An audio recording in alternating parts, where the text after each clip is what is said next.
When I woke up from my surgery, I expected to worry about my recovery.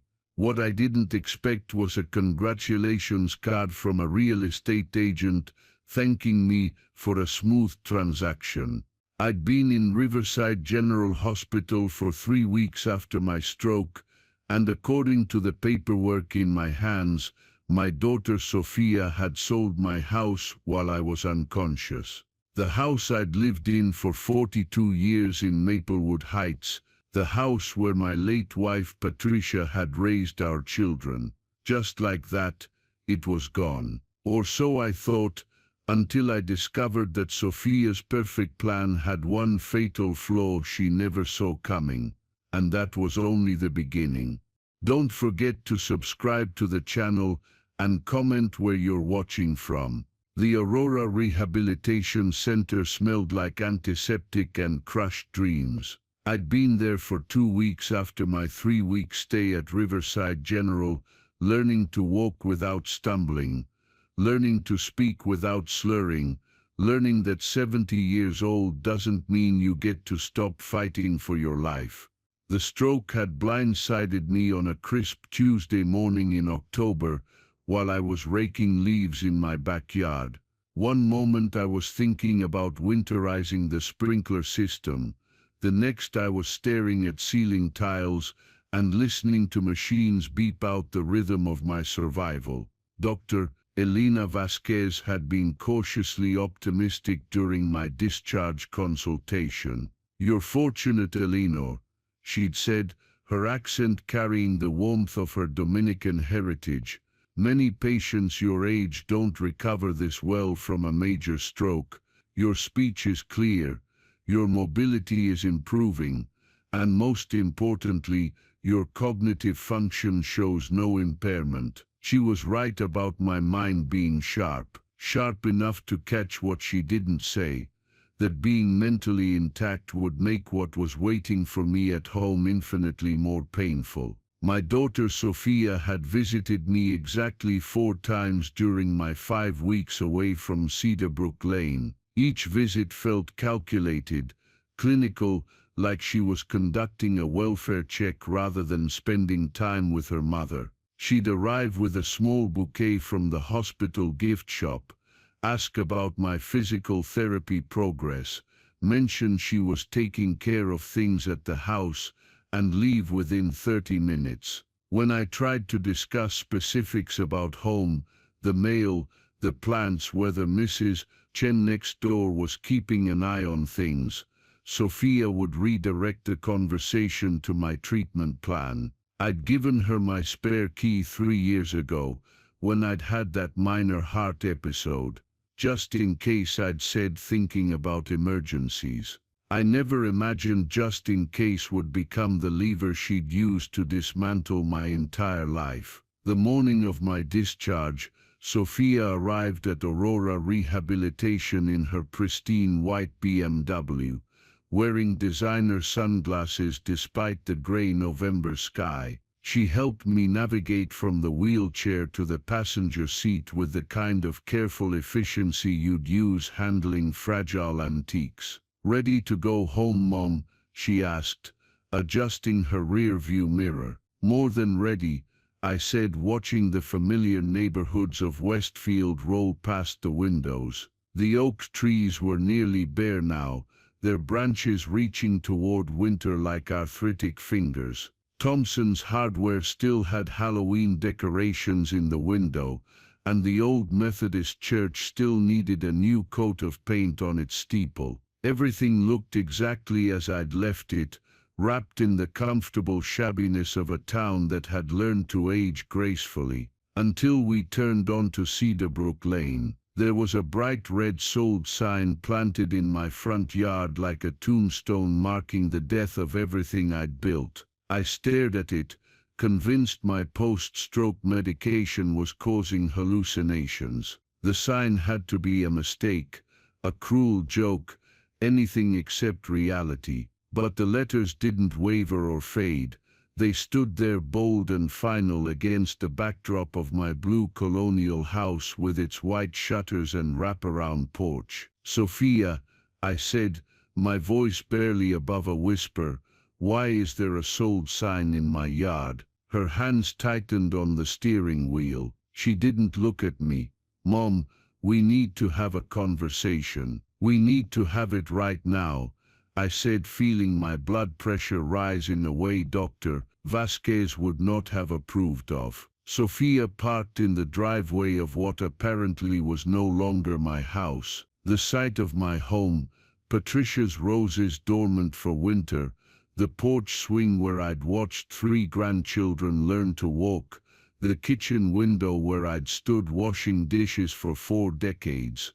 All of it felt surreal now that I knew it belonged to strangers. The key still worked, which felt like a small cruelty. Inside, everything looked exactly as I'd left it. Patricia's china cabinet still displayed our wedding dishes. My reading chair still sat beside the window where I caught the morning light. The family photos still covered the mantelpiece.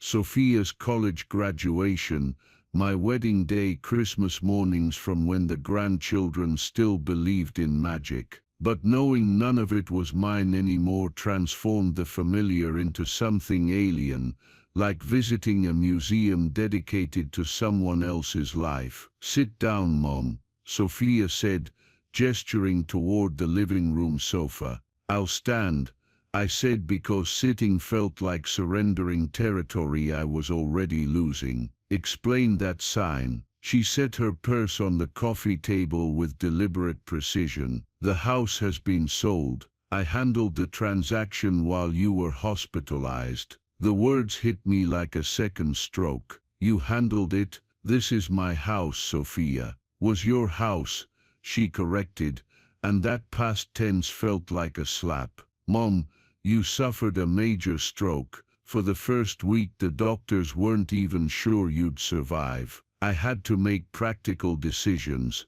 Practical decisions about what? Your future care, the medical bills that insurance won't cover, the reality that this house is completely inappropriate for someone recovering from a stroke. She gestured around the room as if pointing out obvious hazards. 2 stories, steep stairs, no accessibility modifications, plus the maintenance costs, property taxes, utilities. It was bleeding money you don't have. I felt my legs tremble, but I refused to sit. So you sold my house to pay for what exactly? I've arranged for you to move into Sunset Gardens. It's a beautiful assisted living community, just 15 minutes from my house in Brookhaven. You'll have your own apartment, professional care staff, social activities, meals provided, everything you need.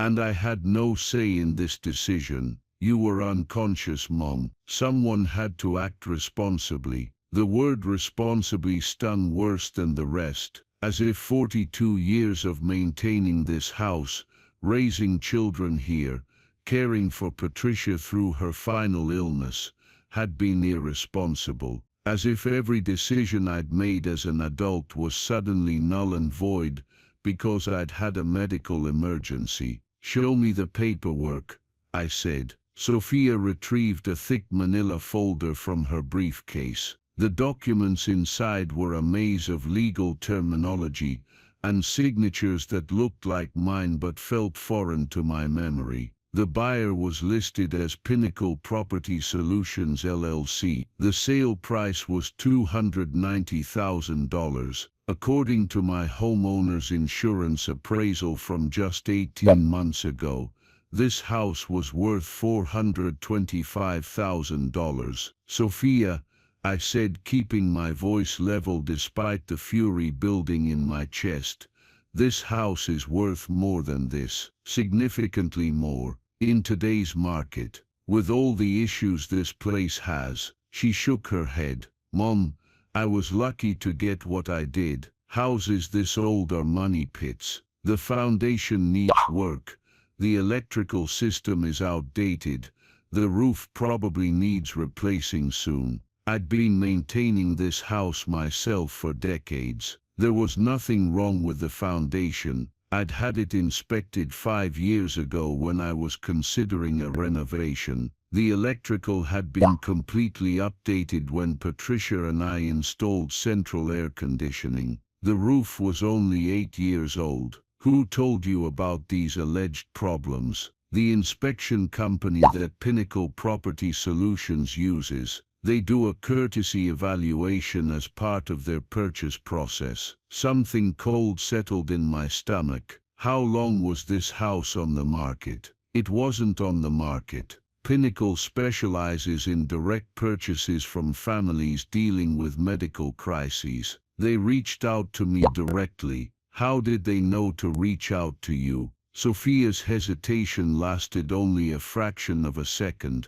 but I caught it. They monitor public records, hospital admissions, Medicare claims. They provide a service for families who need quick solutions. Quick solutions. My life's work sold below market value to vultures who preyed on families in crisis. And you thought this was appropriate. Mom, I thought it was necessary. Sunset Gardens costs $4,200 a month. Between your Social Security and the proceeds from the house sale, you're covered for about 5 years, maybe 6 if we're careful with expenses. 42 years of mortgage payments, home improvements and memories. 5 years of institutional living. The mathematics of it felt obscene. Where are my belongings supposed to go? The apartment at Sunset Gardens comes furnished. You can bring personal items,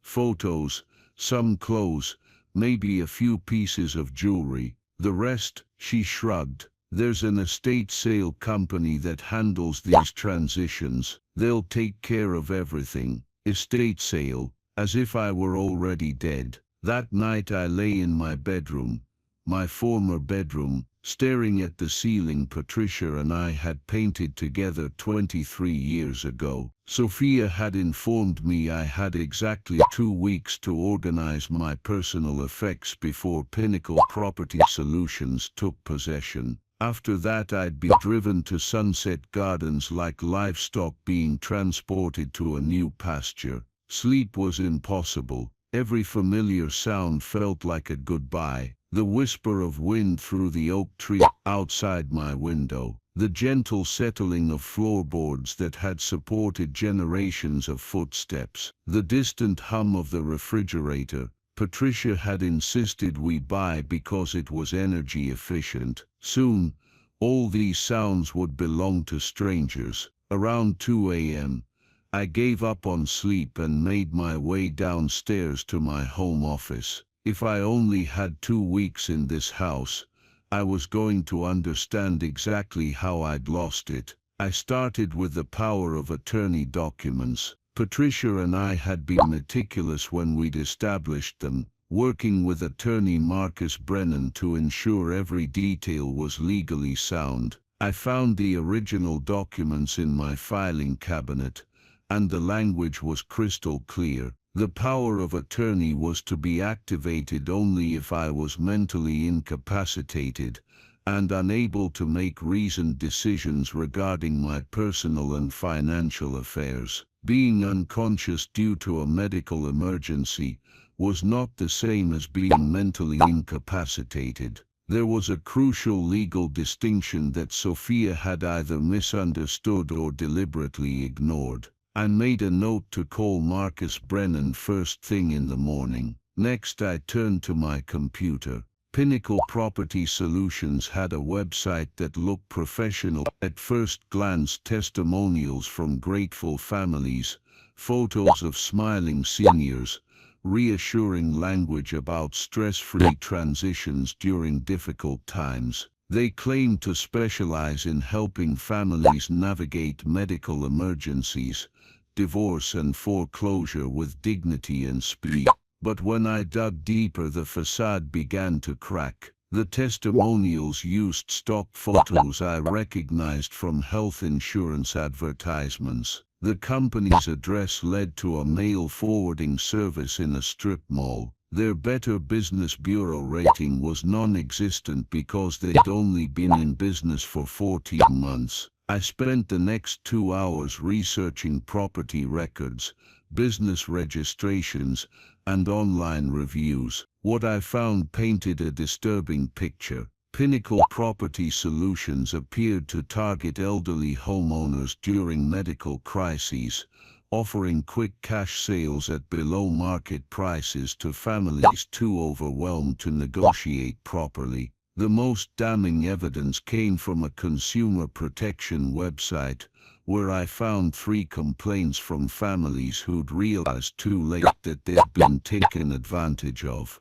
In each case, Pinnacle had swooped in during a medical emergency, claimed the house needed extensive repairs, and closed the sale before the homeowner recovered enough to object. One complaint was from a woman in Millfield, whose husband had suffered a heart attack. Pinnacle convinced their daughter to sell their $380,000 home for $250,000, claiming it needed foundation work that later proved to be non-existent. Another was from a family in Cedar Rapids who'd lost their father's house while he was in a medically induced coma following a car accident. The pattern was consistent: target vulnerable families, exploit power of attorney arrangements, create urgency around fictional property problems, and close quickly before anyone could think clearly. But the most troubling question remained: how had Pinnacle known to target my family? I found the answer at 4:47 a.m., buried in the metadata of a document Sophia had left in the folder. The original contact between Sophia and Pinnacle was dated October 15. According to the hospital records I'd requested for my insurance company, I'd been admitted on October 12 and hadn't been declared medically stable until October 8. Sophia had contacted Pinnacle Property Solutions while I was still fighting for my life in the ICU. As dawn broke over Cedarbrook Lane, painting my kitchen in the golden light I'd watched for 42 years, I understood that this wasn't opportunistic vultures preying on a family in crisis. This was something far worse. This was premeditated. The next morning I called Marcus Brennan's law office as soon as they opened. His secretary, Mrs. Rodriguez, had been with the firm for over 20 years, and remembered both Patricia and me. "Eleanor, how are you feeling? We heard about your stroke," she said with genuine warmth. "I'm recovering, thank you. I need to speak with Marcus urgently about my power of attorney documents. I'm afraid he's in court this morning, but I can squeeze you in at 2 p.m. if it's important." "It's important." Next I called my neighbor, Mrs. Chen,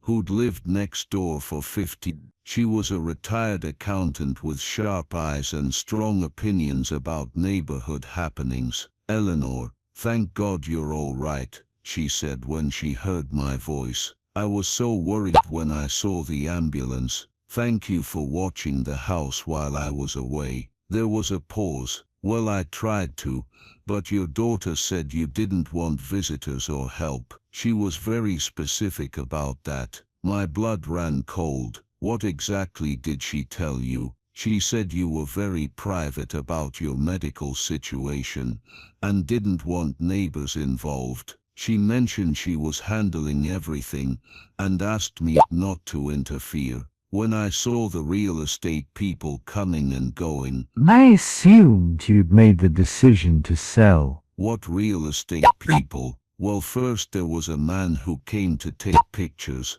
then some people who looked like inspectors. They spent a whole day going through the house with clipboards. And then yesterday, a couple came with a woman who looked like a real estate agent. They spent about an hour walking around taking measurements." None of this matched Sophia's story about Pinnacle Property Solutions making a direct offer without the house being shown or inspected by potential buyers. Mrs. Chen, do you remember what any of the... The photographer was young, maybe 30s, driving a small red car. The inspectors had a white van with some kind of logo on the side, and the couple yesterday was middle-aged, well-dressed. The woman had very distinctive red hair. I asked Mrs. Chen to call me if she remembered any other details, then spent the rest of the morning making phone calls. I called the city building department to ask about any recent inspection permits for my address. None had been issued. I called 3 local home inspection companies to ask if they'd done work on Cedarbrook Lane recently. None had records of inspecting my house. The fictional inspection report was apparently just that, fiction. At 2 p.m. sharp, I sat across from Marcus Brennan in his oak-paneled office. He was a small man with wire-rimmed glasses,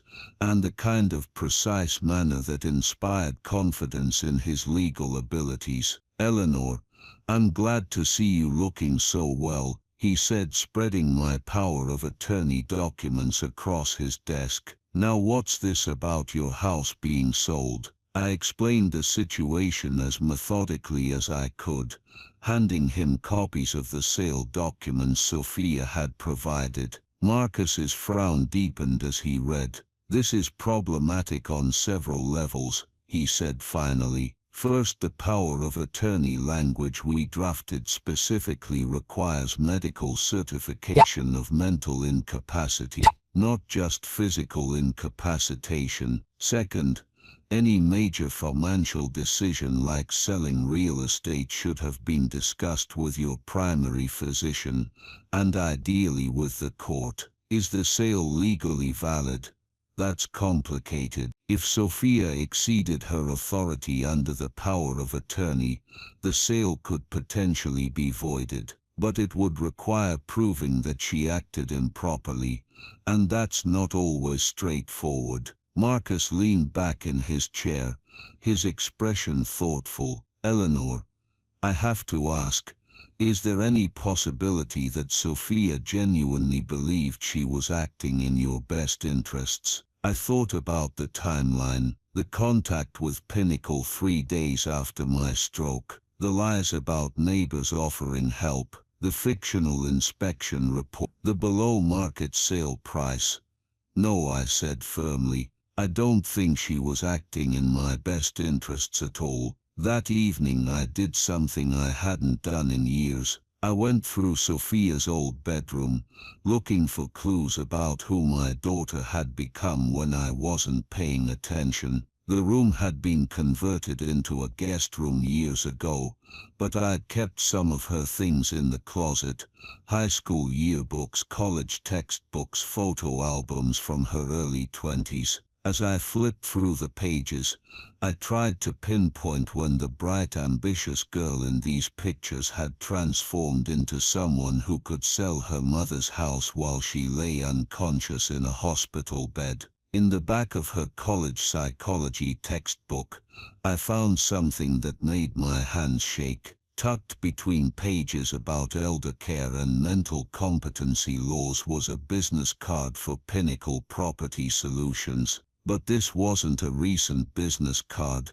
The edges were worn, as if it had been carried in a wallet for months. On the back someone had written in Sophia's handwriting, "Contact after incapacitation event." I stared at those words until they blurred. Incapacitation event, not if mom gets sick or in case of emergency. An event she'd been planning for. With trembling fingers I opened my laptop and searched for Sophia's name combined with Pinnacle Property Solutions. What I found made me sink into my desk chair as if my legs had forgotten how to support me. In a real estate forum from 8 months ago, someone with the username Sophia47, Sophia's name and birth year, had posted a question: "What's the best way to sell elderly parents' house quickly if they become incapacitated?" Looking for companies that handle these situations without involving traditional real estate process. The responses were a mix of legitimate elder care advice and recommendations for companies like Pinnacle that specialized in quick property purchases. One responder had specifically recommended Pinnacle, noting that they were very understanding about family situations and fast closers. 8 months ago I'd been healthy. I'd been managing my own affairs, maintaining my house and living independently. 8 months ago Sophia had already been researching how to sell my house. I screenshot the forum post and saved this to a folder I titled Evidence. Then I started digging deeper into Sophia's financial situation. It didn't take long to find what I was looking for. Public records showed that Sophia and her husband Derek had refinanced their Brookhaven house twice in the past 3. Court records revealed that Derek's construction company had been hit with several contractor liens for unpaid bills. Their BMW and Derek's truck both had outstanding loans that exceeded the vehicle's values. My daughter and son-in-law were drowning in debt, and my house represented their life preserver. The final piece of the puzzle came when I called my bank to check on my accounts. I'd asked Sophia to handle my bills while I was hospitalized, giving her temporary access to my checking account for utilities and other necessities. Mrs. Wellington, the customer service representative, said, "I see there have been some unusual transactions on your account. 3 large transfers to accounts I don't recognize from your normal pattern." "What kind of transfers?" 2 transfers of $5,000 to an account belonging to Derek Morrison, and 1 transfer of $8,000 to Brookhaven Title Services. Derek was Sophia's husband. Brookhaven Title Services was likely involved in a real estate transaction. Sophia hadn't just sold my house, she'd been moving my money into her own accounts while I was unconscious. I asked the bank to freeze my accounts and send me detailed statements for the past 2 months. Then I called Marcus Brennan's emergency number. "Marcus, it's Eleanor Wellington. I need to see you first thing tomorrow morning. This isn't just about a questionable house sale anymore. This is about financial elder abuse." The next morning brought an unexpected visitor. I was in my kitchen drinking coffee and organizing my evidence when the doorbell rang. Through the front window I could see a black sedan in my driveway. The man at my door was tall and thin, wearing an expensive suit, and the kind of confident smile that immediately put me on guard. "Mrs. Wellington, I'm James Mitchell from Pinnacle Property Solutions. I wanted to personally welcome you home and see if you had any questions about the transition process." I studied his face, memorizing every detail. "I have many questions, Mr. Mitchell. Please come in." He settled onto my living room sofa with the ease of someone accustomed to dealing with elderly homeowners. "I know this must be a difficult time for you, but I want to assure you that we've made this process as smooth as possible for your family." "How considerate. Tell me, when did my daughter first contact your company?" "I believe it was shortly after your medical emergency. She was very concerned about your long-term care needs. October 15th, to be 3 days after my stroke while I was still in intensive care." His smile faltered slightly. "Families often need to make difficult decisions quickly in these situations." "Indeed. And the inspection of my house, when did that take place?" "Our assessment team reviewed the property comprehensively. We identified several significant issues that affected the market value, such as foundation concerns, electrical problems, potential roof damage, standard issues for a house of this age." I pulled out a folder and set it on the coffee table between us. "That's interesting because I've obtained reports from 3 independent contractors who've worked on this house in the past 5 years. The foundation was inspected and certified sound. The electrical system was completely updated. The roof was replaced 8 years ago with a 25-year warranty. Mitchell's confident demeanor was cracking. Sometimes different inspectors reach different conclusions. Mr. Mitchell, what's the name of the inspection company your firm used? I'd have to check our records. Please do, I'll wait. He made a show of scrolling through his phone, but I could see it appears our assessment team prefers to maintain confidentiality about their specific methodologies. How convenient.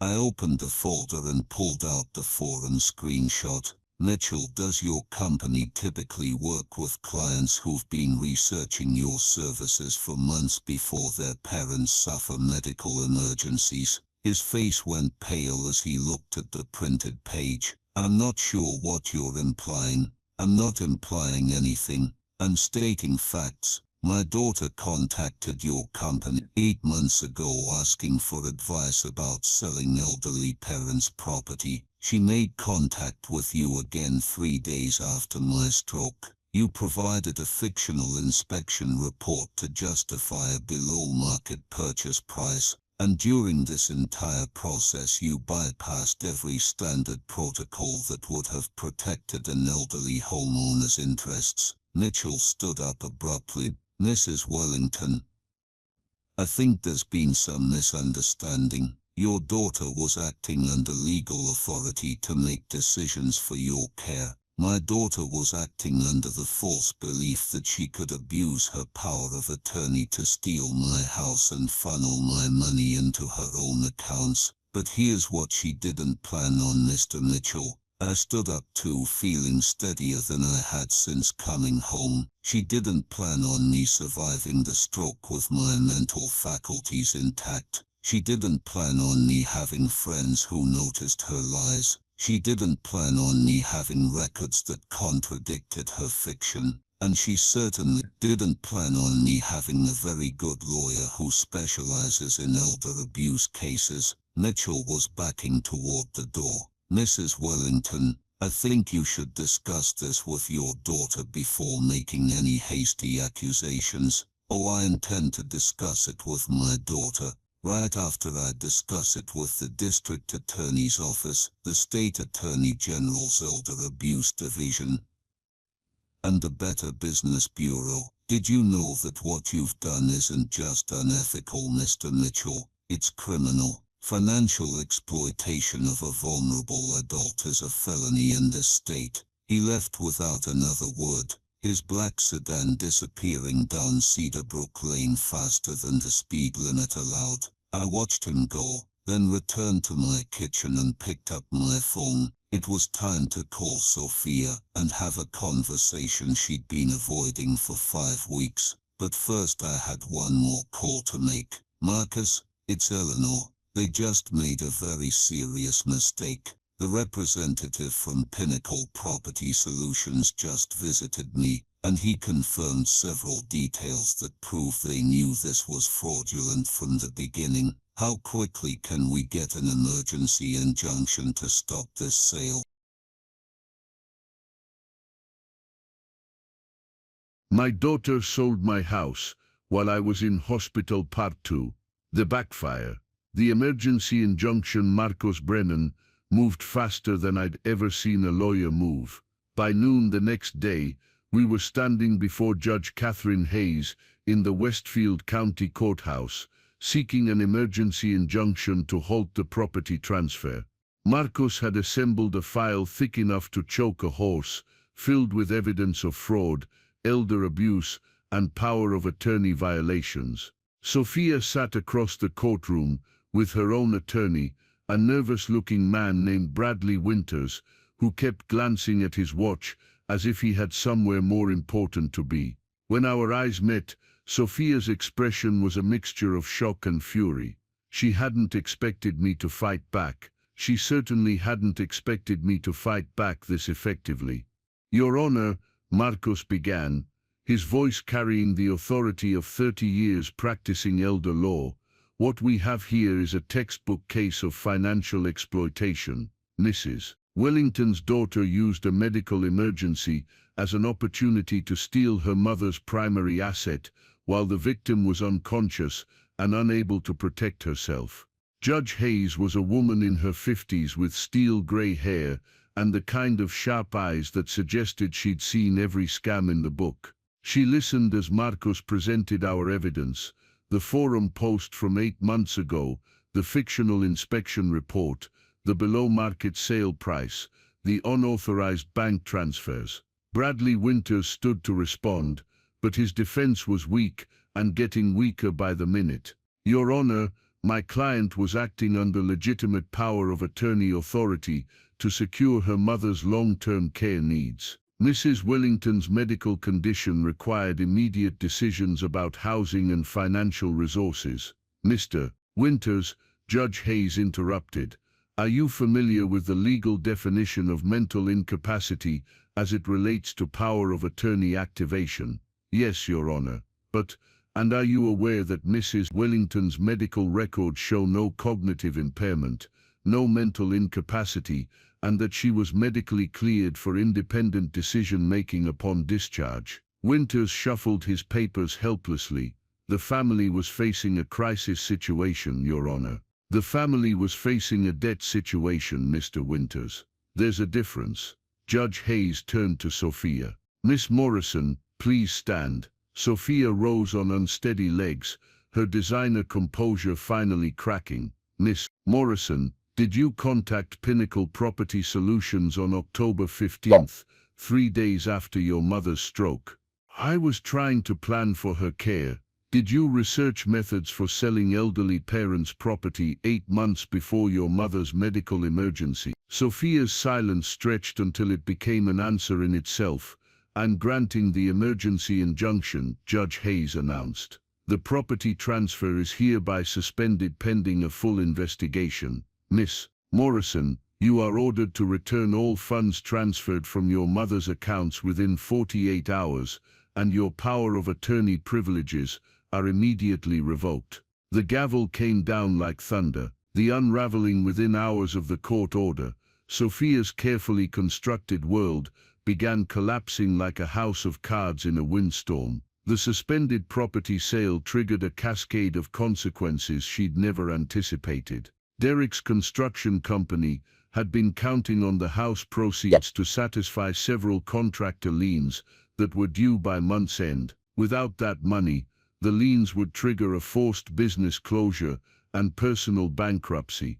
The $18,000 they'd transferred from my accounts barely covered their immediate debts, and now they had to return it. But the real backfire came when the story hit the local media. Westfield was a small community where everyone knew everyone, and the news that Sophia Morrison had tried to steal her stroke victim mother's house spread faster than gossip at a church potluck. Derek's construction business, which depended entirely on local reputation and word-of-mouth referrals, was finished overnight. I learned all this from Mrs. Chen, who'd become my unofficial neighborhood intelligence network. Eleanor, you should see the comments on the community Facebook page, she told me, over coffee in my kitchen. People are sharing their own stories about Sophia and Derek. Apparently this isn't their first time taking advantage of vulnerable people. The Facebook revelations were damning. Former clients of Derek's construction company came forward with stories of overcharging,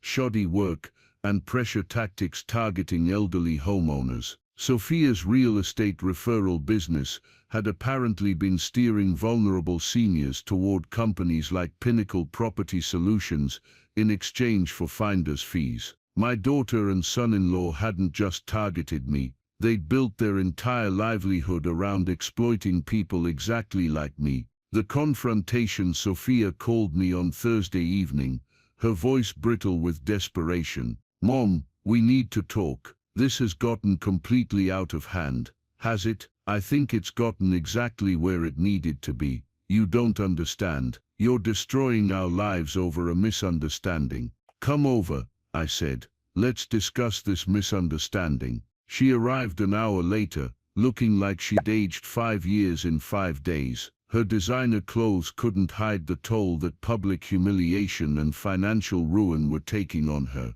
We sat in my living room, in my house, which was staying my house, and for the first time in years, I really looked at my daughter. When had she become this person? When had the bright, ethical girl I'd raised transformed into someone who could plan her mother's financial destruction while pretending to arrange her care? "Mom, I know how this looks," she began, "but you have to understand our situation. Derek's business was failing. We were going to lose everything." I panicked. "You didn't panic, Sophia. You planned. For 8 months. Her facade crumbled. "Yes, I planned, because I could see where this was heading. You're 70 years old, Mom. You had a stroke. What happens when you have another one? What happens when you can't live alone anymore?" I was trying to prepare for reality.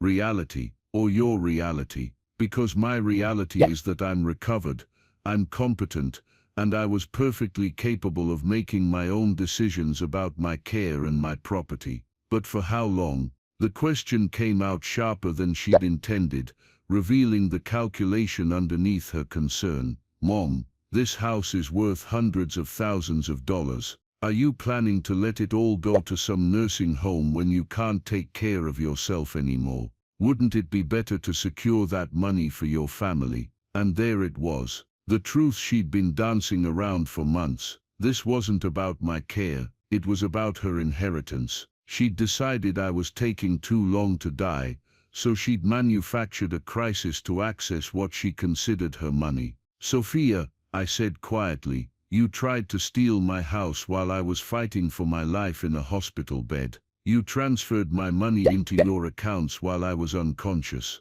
You lied to neighbors, forged documents, and conspired with a fraudulent company to rob me. And now you're sitting in my living room, asking me to understand your financial problems." She started crying then, ugly tears that smeared her makeup and revealed the desperation underneath. "We're going to lose everything. Derek's business is finished. No one will hire me now. We'll have to sell our house, our cars, everything." "Yes," I said, "you will, because actions have consequences, and you chose your actions very carefully. I'm your daughter." "Yes, you are. And that makes this infinitely worse." The legal resolution. The district attorney's office filed formal charges against Sophia and Derek 2 weeks later: elder abuse, fraud, conspiracy, and money laundering. Pinnacle Property Solutions was shut down by the state attorney general, with James Mitchell facing federal charges for operating a criminal enterprise. The criminal case was straightforward. The evidence was overwhelming, and Sophia's forum posts provided clear proof of premeditation. Her defense attorney negotiated a plea deal: 5 years probation, full restitution of all fees and costs, and 500 hours of community service, specifically focused on elder care advocacy. Derek's construction business declared bankruptcy, and they lost their Brookhaven house to foreclosure. They moved into a small apartment across town, where Sophia now worked as a checkout clerk at a grocery store. The community's memory was long, and her real estate career was permanently finished. The civil case was more complex but equally devastating for them. Marcus Brennan helped me file a lawsuit seeking damages for emotional distress, lost opportunity costs, and punitive damages for the fraudulent scheme. The settlement amount was sealed by the court, but it was substantial enough to fund my care for the rest of my life, the very care Sophia claimed to have been securing. The aftermath: 6 months later, I was still living in my house on Cedarbrook Lane, still managing my own affairs, still proving every day that Sophia's assumptions about my incapacity had been both wrong and self-serving.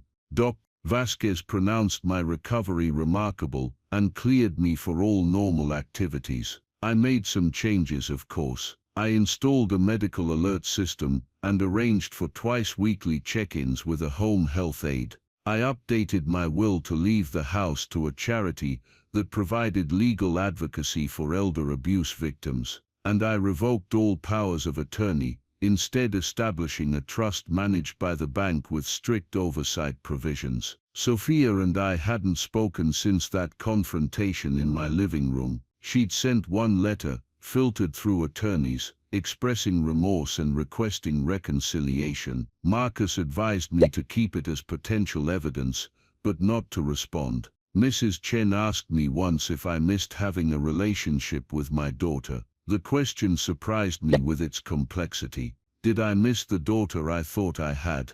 The one who brought flowers to the hospital and claimed to be handling things while I recovered.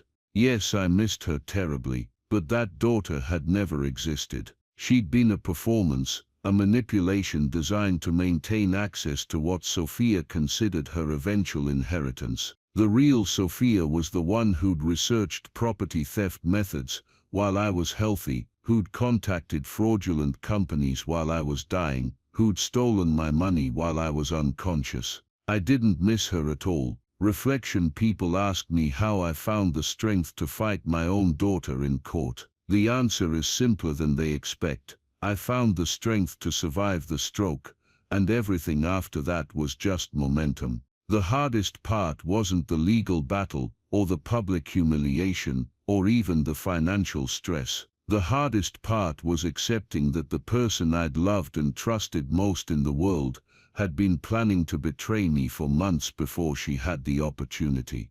But there's an odd freedom in that acceptance. When you stop making excuses for someone's behavior, when you stop hoping they'll suddenly become the person you always believed they were, you can finally see clearly enough to protect yourself. My house still creaks in the wind.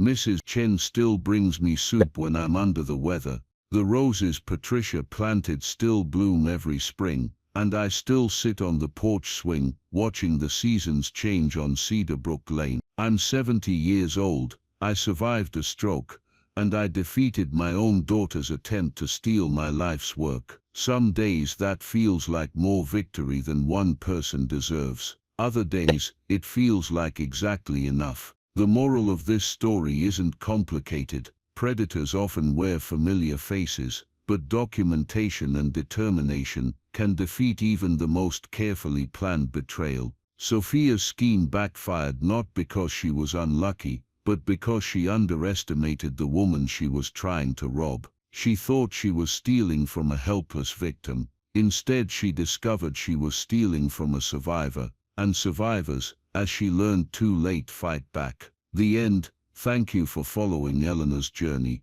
If this story resonates with you, please subscribe to the channel and share your thoughts in the comments. Elder abuse is a real problem affecting millions of families, but as Eleanor proved, it's never too late to stand up for yourself and seek justice.